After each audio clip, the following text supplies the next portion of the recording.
gatol na nangako si President Rodrigo Duterte na papatayin niya ang kapwa niya Pilipino. Mga ama, ina, anak, magkakapamilya at magkakapitbahay, mga journalist, mga kritiko, alang-alang sa baluktot na pagkakaintindi niya sa kaayusan at kapayapaan. Yan ang isa sa mga pangako niyang sana hindi na lang niya tinupad. Maraming nagsasabi, nagbibiro lang daw si tatay. Pero sa ngayon, hindi tayo nandito para magtalo pa kung anong ibig niyang sabihin sa libo-libong beses na sinabi ni President Duterte na papatayin niya tayong mga Pilipino. Today, we will take him at his word. Ngayong umaga, iimbestigahan natin ang madugong war on drugs at ang mga batas at polisiya na nagpahintulot dito. Malaking bagay po ang partisipasyon ni dating Pangulong Duterte bilang chief architect ng gyerang ito. Kulang ang anumang investigasyon kung hindi siya tatanungin. Ngunit, hindi ito tungkol lang sa kanya dahil bawat biktima ng EJK at mga naulila nila ay biktima ng sistematikong pang-aabuso. In the end, the perpetrators were even rewarded. Pare-pareho ang resulta ng investigasyon. May organized kill list, summary executions, may mga aligasyon ng planted na ebidensya, hanggang sa nabalot na ng takot ang mga barangay natin. Mga nanlaban daw kasi yan, sabi ng ating mga pulis. Kung kampanya talaga ito laban sa droga, bakit tinatayang 122 na bata ang napatay, kabilang ang 1 taong gulang na sanggol na walang kamuwang-muwang? Nanlaban? Yung 32 na namatay sa Bulacan sa loob ng iisang gabi noong 2017, lahat ba yon nanlaban? Talaga? Eh yung 26 kataong patay sa isang gabi rin noong 2017 sa Maynila naman, nanlaban. Para sa maraming biktima, hindi madali ang manindigan para sa kanilang mga karapatan. Kaya sa kasagsagan ng war on drugs noong 2017, hinawakan ng aking opisina ang kaso ni Kian de los Santos at kinupkup namin ang mga testigo sa kanyang pagpatay, kasama ang mga menor de edad. Nawa, sa pamamagitan ng hearing na ito, masimula ng pagkamit ng hustisya at paghihilom para sa kanila at sa iba pang biktima. At sa lahat ng nagsasabi na ang war on drugs ay parusa daw para sa mga naliligaw ang landas, my message to you is this: there is no honor in punishment like tokhang. It should not be an honor to be called the Punisher when thousands of innocent people, including babies, have died in your name. Hindi kailanman ipagmamalaki ng mga Pilipino ang war on drugs na yan. Daghang salamat, Mr. Chair. Thank you. Senator Padilla is next. Senator Bongo waive his prioritization. Okay, you're next, Senator Padilla. Then I'll go back to Senator Bongo. Maraming salamat po. A'udhu billahi minasyaitanir rajim. Bismillahirrahmanirrahim. Alhamdulillah rabbil alamin. Bismillahi wassalatu wassalamu Allah Rasulillahi. Assalamualaikum warahmatullahi wabarakatuh. Isa pong pagbati ng kapayapaan sa inyong lahat. Unang-una po sa amin pong tagapangulo, Senate Blue Ribbon Committee, Pinunong Minoria Aquilino Coco Pimentel III. Magandang umaga po. Sa amin pong pro tempore, Senator Jingoy Estrada. Sa amin pong Majority Leader, Francis Tol Tolentino, sir. At sa amin pong Deputy Minority Floor Leader, Senator Risa Hontiveros. At siyempre po, sa amin pong pinakamatigas na senador, Senator Bato de la Rosa. At sa amin pong malasakit King, Senator Go. At sa lahat po ng mga bisita. At siyempre po sa Iron Man, ang hinahangaan po naming pinakamagaling na Pangulo ng Pilipinas, PRRD, Digong, Mayor, isang magandang umaga po sa inyong lahat. Ako po ay nakikinig sa mga opening statement ng aking mga kasama.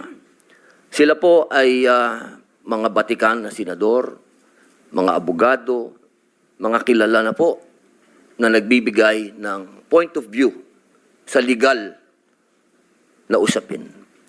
Ang akin pong pahayag ay naratibo ng isang convicted criminal. Ako po ay convicted. Ako po ay nakulong. Ako po ay nabuhay kasama ang mga kriminal sa Bilibid. At kilala ko po ang underworld. Siguro po, maaring sa ibang bagay, mas maraming nalalaman ang aking mga kasamang senador, pero pag pinag-usapan po natin ang mga kriminal dito sa bayan natin, ako po ang magsasabi sa inyo, napakadami na pong kriminal sa atin na walang puso, ang mga halang ang kaluluwa. Napag-usapan po natin ang mga biktima ng sinasabing war on drugs, pero hindi po natin napag-usapan ang mga biktima ng mga durugista. Kung paano pinapatay ang kanilang mga anak, pinapatay ang kanilang mga asawa, pinapatay ang kanilang kapitbahay. Kung paano sinira ng droga ang mga buhay ng mga pamilya ng OFW. Kung paano po sa loob mismo ng Bilibid, kung saan po ako nakulong ng 3 taon at ginawa ko pang pelikula ito. Ang pangalan po ng pelikula, maaari niyo pong panoorin, Hari ng Selda. Dito po ay binunyag ko na sa loob mismo ng Bilibid ay nagluluto ng shabu. 1998 po yun. Kung bibilangin po natin yung taon na yun, hanggang sa dumating ang Iron Man, ilang taon po yun. Ganun po kahaba ang mga panahon na namayani at talagang naghahari ang mga drug pusher sa Bilibid. Alam niyo po, mga mahal kong kababayan, wala po, totoo po. Ang kamatayan ng buhay ng isang tao ay yaan po ay bigay ng Diyos. Yaan po ay kayamanan, yaan po ay regalo sa atin ng Diyos. Pero, mga mahal kong kababayan, ang ating pong bayan ay nasa bingit ng napakalaking kapahamakan. Kung hindi po tatitindig ang ating kapulisan, kung hindi po tatayo ang ating mga law enforcement, tayo po ay tatalunin ng mga sindikatong nag-ahari na nagluluto na ng mga droga kung saan-saan.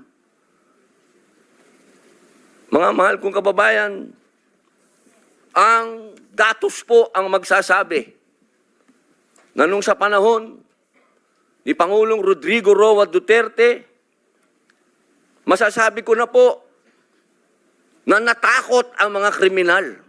Wala pa po siyang ginagawa. Doon lang sa commercial niya na last Christmas yun na to, natakot na ho ang napakaraming kriminal. Natakot na ho ang napakaraming durugista, napakaraming pusher ang nag-surrender.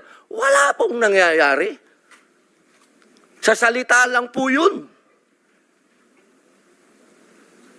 Mga mahal kong kababayan, kung sisisi natin lahat ang mga namatay dito sa administrasyon ni Rodrigo Roa Duterte, abay nagkakamali po tayo.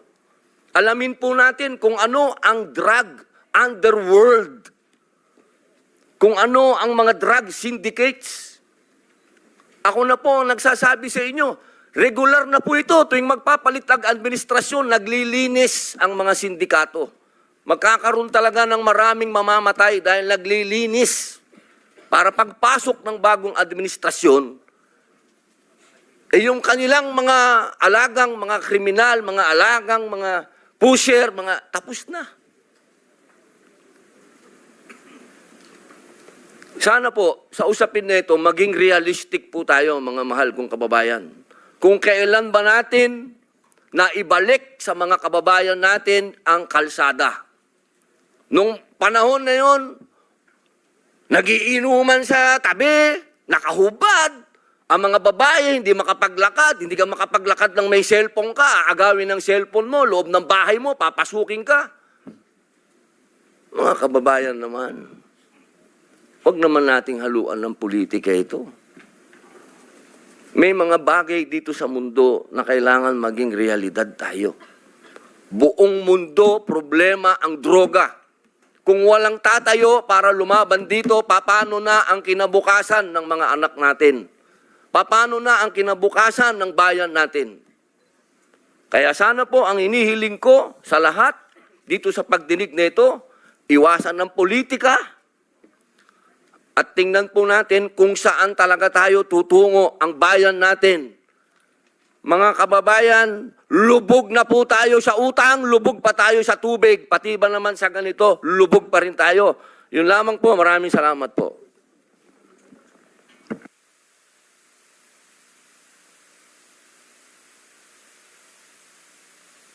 Thank you, Senator Robin Padilla. So, Senator Bongo, please.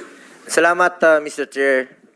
Good day to all my esteemed colleagues and to all resource persons present here today. Allow me to begin by expressing my deepest condolences to the families of the victims of Typhoon Christine as well as those who lost their properties and livelihood. Please know that your Senate will be working extra hard to address your pressing concerns. Marami tayong gustong imbestigahan at bigyan ng pansin lalo na po sa pangangailangan po ng mga nasalanta. Rest assured that your senators will do so at the proper forum. In the meantime, we are here to discuss another pressing issue that concerns not only the previous administration but the future of our nation. Gusto ko pong lumabas na ang katotohanan para makafocus na po tayo sa pagserbisyo po sa ating mga kababayan. Lalo na ngayon, marami pong nasalanta na nangangailangan po ng tulong at ang daming naghihirap. With this, let me emphasize that everything I will say here will be on my oath as a senator. To be clear, my presence here is not only as a member of this committee but also as a resource person kung kinakailangan para maliwanagan tayong lahat. Andito tayo para malaman ang totoo, nais nating lumabas ang katotohanan. After all, there is only one truth, and it can stand for itself, and there is no need to defend it. Mr. Chair, I trust that the truth will be thoroughly and fairly brought out by this committee, fittingly presided by our minority leader, Senator Coco Pimentel. We respect its mandate to investigate the war against illegal drugs in aid of legislation. In fact, I filed a resolution to investigate the war on drugs dahil gusto nating malaman ang totoo. Gusto nating makapagsalita ng malaya at na walang takot ang mga naimbitahan dito, walang public shaming, walang trial by publicity, katotohanan lamang po at hindi politika. The Filipino people must realize the truth at kung ano ang naidulot ng kampanya laban sa illegal na droga at kung nakinabang ba ang mga Pilipino. Mr. Chair, bago mahalal si dating Pangulong Duterte, talamak talaga ang illegal na droga noon. Napasukan ito ng sindikato at karamihan dyan armado. Kahit ang hanay ng pulisya na infiltrate, systematic talaga ang problema. Kaya naman kinailangan po ng kamay na bakal para solusyonan ito. Kaya nga nanalo si dating Pangulong Duterte dahil sa kanyang campaign promise to get rid of illegal drugs, criminality, and corruption na mga salot po ng lipunan. Mr. Chair, ang sambayan ng Pilipino na po ang humusga. Kung nakakapaglakad ba sila sa gabi na walang takot sa daan, pati po yung mga OFWs natin sa abroad, nagkakaroon ba sila ng peace of mind dahil ligtas ang mga mahal nila sa buhay na nakakauwi po sa gabi na hindi nasasaktan at hindi nababastos. Nung panahon ng panunungkulan ni dating Pangulong Rodrigo Duterte, 55% o halos 6 sa bawat 10 barangay sa buong bansa ang naging drug-free. Resulta po ito ng pagkumpiska sa lampas 76 billion na halaga ng droga na pakalat-kalat noon sa ating mga lansangan. Base rin po sa datos, 79% o halos 8 sa bawat 10 Pilipino ang sumusuporta sa kampanya laban sa illegal na droga. Sa unang 5 taon naman ni Pangulong Duterte sa pwesto, mahigit 70% ang ibinaba ng crime rate sa buong bansa Bukang bibig po yan ng ating mga kababayan kung gaano sila kapanatag, lumabas sa lansangan, kahit sa 10 oras ng gabi dahil alam nilang ligtas sila at ang kanilang mga anak. Ako mismo, meron po ako nakakasalubong sa mga 7-Eleven, nagpapasalamat na ligtas na raw po ang kanilang mga anak. Kaya naman po nananatiling mataas ang approval at trust ratings ni Pangulong Duterte mula simula hanggang pagtatapos ng kanyang termino. Ito ang patunay na kinikilala ng sambayanan ang mga positibong pagbabagong dala ng kanyang pamamalakad. The war on drugs of the previous administration, lest we forget, enjoyed widespread public support across all sectors. Mr. Chair, hindi po natin maikakaila. People are now seeing the difference on how once upon a time they felt safe in the streets and their communities. Mr. Chair, nakakalungkot dahil bumaligtad na po ang panahon, nagbago na po ang ihip ng hangin, ang pinagsikapan at pinaghirapan po ng nakarang administrasyon na linisin ang bansa laban sa kriminalidad at droga, ganon-ganon na lang po ngayon kung baliwalain. Mr. Chair, ganon ba natin itrato ang sakripisyo ng mga alagad ng batas noon? Imbis na pasalamat tayo sa kanila, at sila po'y naging bayani noon, sila po ngayon ay tila binabasura. Nung panahon ng war on drugs, panay puri ang naririnig natin, napakaganda po ang ginawa ni PRRD. Bakit makalipas po ng 3 taon, puro paninira at paninisi na? Paano naman po yung mga taong nagtrabaho at tumulong para maibalik ang peace and order? At paano rin po yung mga magagandang naidulot sa mga Pilipino ng laban kontra droga? But, Mr. Chair, this does not mean that the Duterte administration sanctioned human rights abuses. Ang tanging hangarin ni dating Pangulong Duterte ay linisin ang ating bansa at labanan ang mga naghahasik ng lagim, lalo na po sa pagdating sa illegal na droga. Sa pagkakaalam ko, kailanman ay wala siyang ipinapatupad na anumang sistema, kapalit po ang buhay ng sinuman. Ayaw natin na mismong mga alagad ng batas ang lalabag sa karapatang pantao at ayaw rin nating mangyari ang mga durugista ang maghahasik ng lagim sa bawat kalye na ating dinadaanan. Noong panahon ni dating Pangulong Duterte, kung malagay sa alanganin ang buhay ng mga pulis, kung manlaban ang sospek, unahan na nila dahil ayaw niyang pulis ang mamatay, sa ginagawa lang naman nila ang kanilang tungkulin. In fact, noong 2018, sa maalala ko po, pumunta po kami ni dating Pangulong Duterte sa Norsagaray, alas 3 po ng umaga, sa burol po ng isang pulis na binaril po ng drug addict. Naunahan po siya. Yan po ay isa sa mga halimbawa na nakakalungkot na ginagampanan po ng tungkulin ng ating kapulisan ng kanilang trabaho.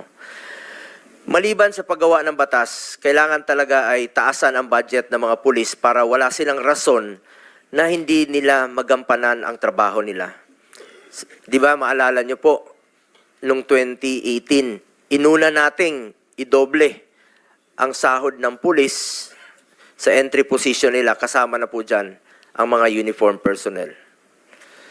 Estudyante pa po ako, 1980s, 90s, takot na takot po ako sa pulis. Checkpoint, walang ilaw, maraming hulidap, laglag bala, extortion. Pero nung panahon ni Pangulong Duterte, naibalik po ang respeto sa mga pulis. Kaya full support po tayo sa mga uniform personnel at lalong-lalo na po sa mga nagtatrabaho para sa bayan. Dagdag pa dyan, dapat bigyan natin sila ng sufficient operational support, legal support in line of duty. In fact, I filed Senate Bill 422 to provide free legal assistance for uniform personnel who on any charge related to the performance of their official duty. Sakaling mang may arestuhin sila, meron silang operational funds o panggastos, kailangan talaga nilang suporta. Kulang talaga ang kanilang pondo. Paano naman sila makakagalaw kung abonado pa sila? Kaya po nandito tayo in aid of legislation to craft laws and check if kailangan ng additional budget para magampanan nila ang tama ang kanilang tungkulin. Let me reiterate, my fellow legislators, I was once quoted in relation to PRRD's anger towards these ninja cops, no?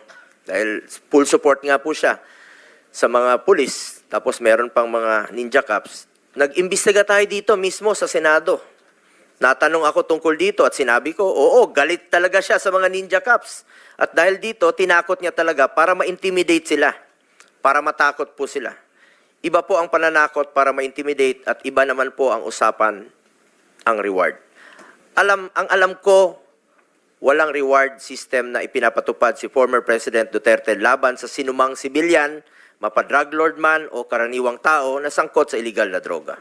Walang basihan ang mga paratang na binitawan sa mga pagdinig na di umano'y reward system kapalit ang buhay noong panahon ng war on drugs ng Duterte administration. At habang nasa usapin tayo ng pera, taliwas po sa sinasabi ng iba, ni minsan po, hindi po ako authorized, hindi ako humahawak ng pera. Sinasagot ko lang po ito dahil sa mga pagdinig na nababanggit po ang ating pangalan, never po ako nag-handle ng budget of finance matters, kahit nung mayor pa po si Pangulong Duterte.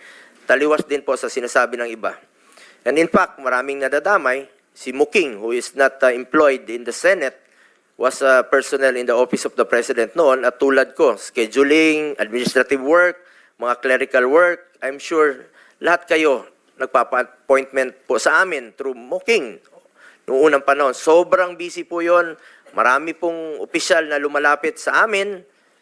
At even during the time of the pandemic, no, nangangailangan ng tulong at hindi po namin tinatanggihan yan sa abot ng aming makakaya, ay pinapansin po namin lahat ng hinaing.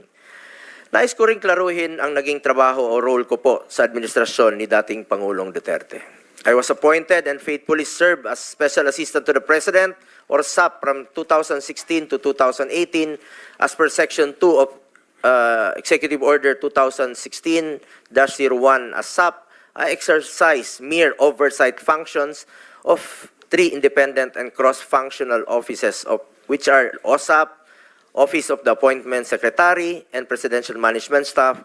As stated in the Executive Order creating OSAP, our functions were limited to scheduling, appointments, and presidential engagements. Our mandate did not include sensitive matters like police operations. Walang kinalaman po ang aking opisina o sinumang staff nito noon sa operasyon at organisasyon sa government security sector, mapamilitary o kapulisan.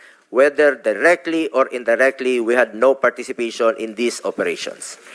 In 2018, I left the executive branch when I resigned in order to run for and eventually be elected as senator in 2019 as a legislator and chairman of the Committee on Health during the time of COVID-19 pandemic.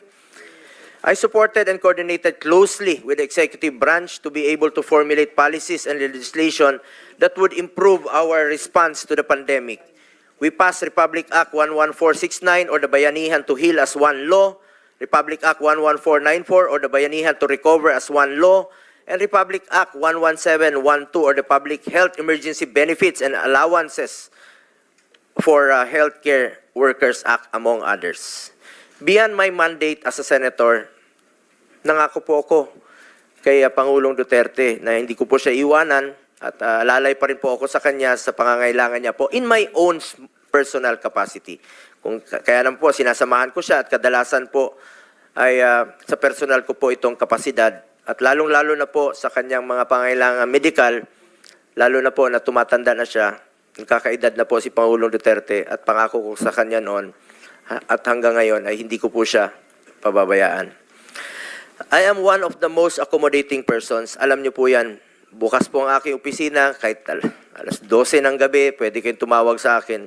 Karamihan po sa inyo, maging mga kasamahan natin sa lower house, ako po ang nakasanayang tawagan kung may gusto po silang iparating kay Pangulong Duterte, kahit senador na po ako. Invitation sa birthday, at lahat ng mga reklamo, pinapakinggan ko po yan.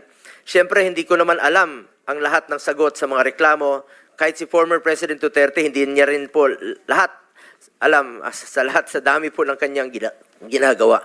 Kaya naman kung may mga gustong magpa-verify ng mga information, maraming reklamo, scammers, manluloko, extortionists, we refer it to CIDG, NBI, doon tayo tumatawag para malaman ang information. Ito siguro ang tinutukoy ng mga ilang opisyal, no? Including Police Colonel Leonardo, na sisikapin nating sisiyatin, no? Dahil sa amin talaga lumalapit at humihingi ng tulong.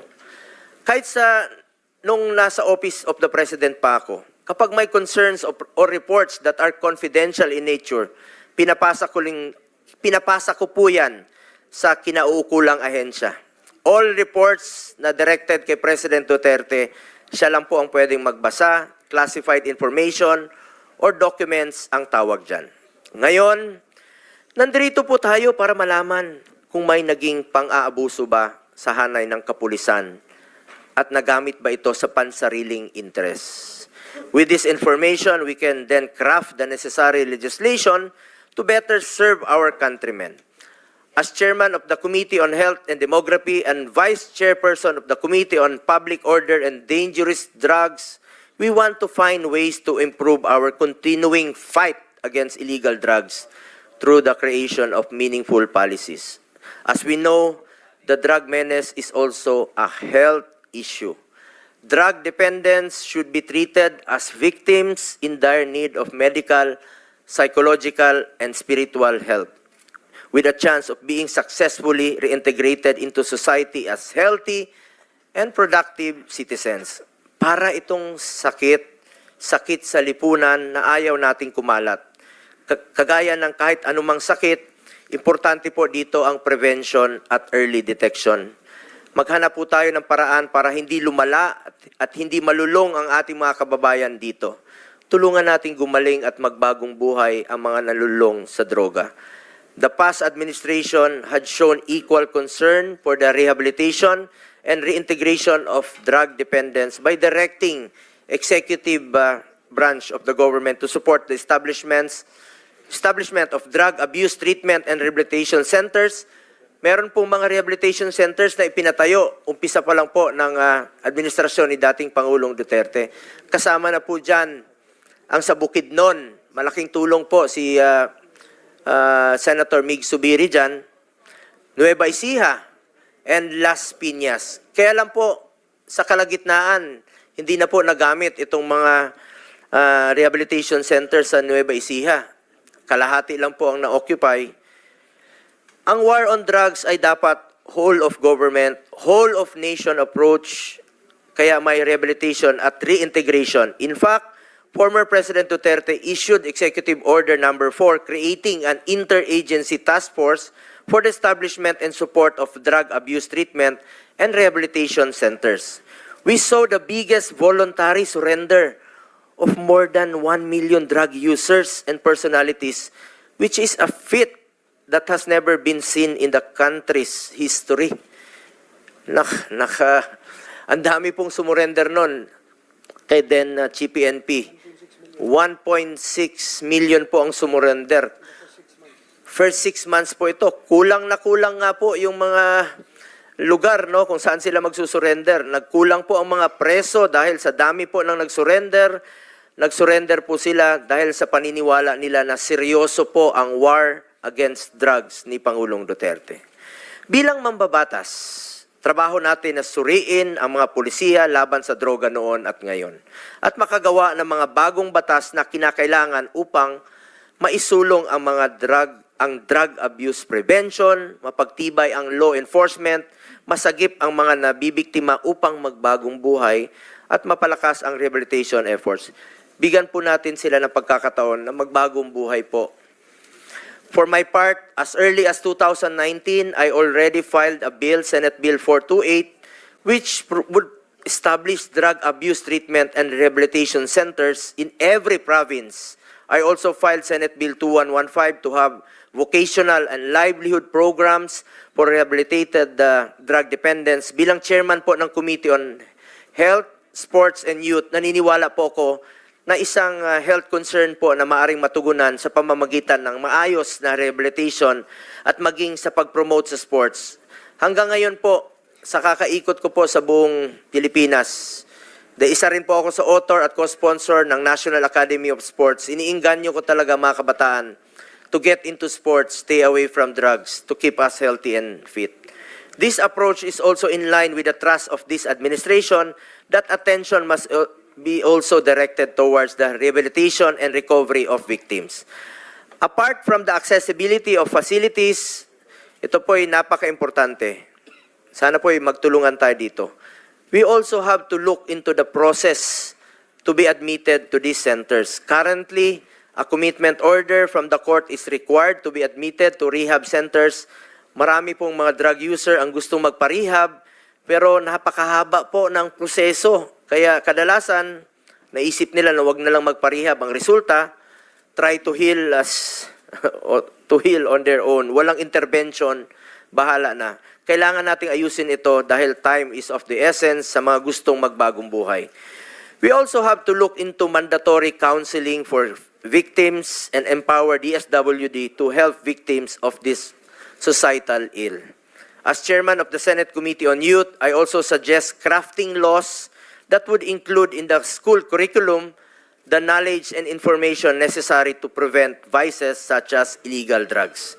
We, as legislators, must work together to prevent abuse of power and protect and respect and uphold human rights. I have consistently worked to increase the budget for the operations of the Philippine National Police and the Armed Forces of the Philippines. Our efforts must be geared towards fulfilling their mandate in accordance with the law. Gamitin natin po ang investigasyong ito at hearing na ito upang siguraduhin walang pang-abusong mangyayari tungo sa ating isang hangarin na labanan po ang droga. I urge both houses of Congress, magtulungan po tayo dito. Kilala niyo po ako. I am committed to developing accessible rehabilitation centers for individuals facing drug addiction, and I am more so dedicated to ensuring the protection of and respect for human rights. Again, I am one with this committee in finding out the truth in the hopes that we could craft meaningful legislation for our beloved citizens. Thank you, Mr.